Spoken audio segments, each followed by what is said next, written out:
क्या बेच रहा है? अरे खड़ा होकर बताई कि बैठे बैठे नहीं खड़ा होकर बता और पैसा निकालता है। अभी ये कहानी नहीं हुई है, अभी कहानी नहीं हुई है, कहानी के हम जिम्मेदार थोड़ी है। हाँ बाजार लगाए हो टैक्स देना पड़ेगा।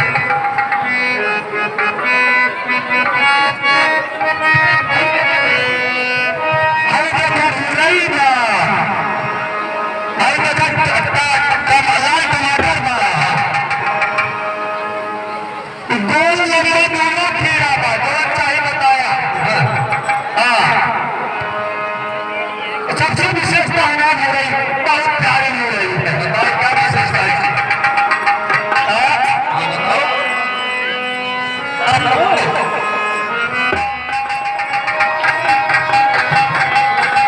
यदि बताओगे तो खरीदना पड़ेगा, खरीदना पड़ेगा।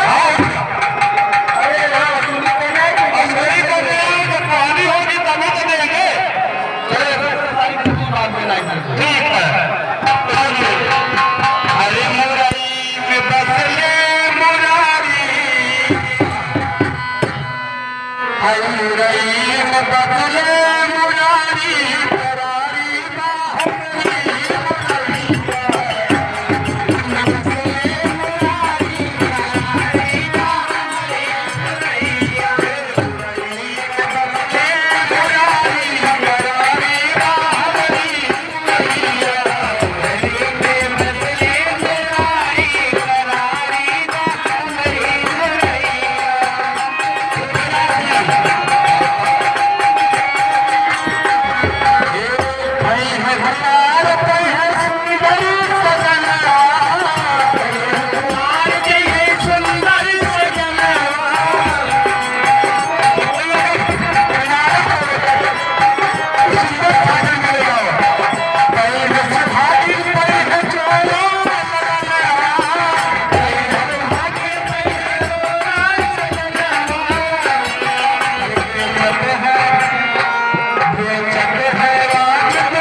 अच्छा बताओ क्या बेच रहे हो?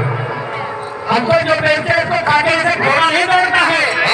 कोई चीज है इसमें? बताओ क्या चीज है?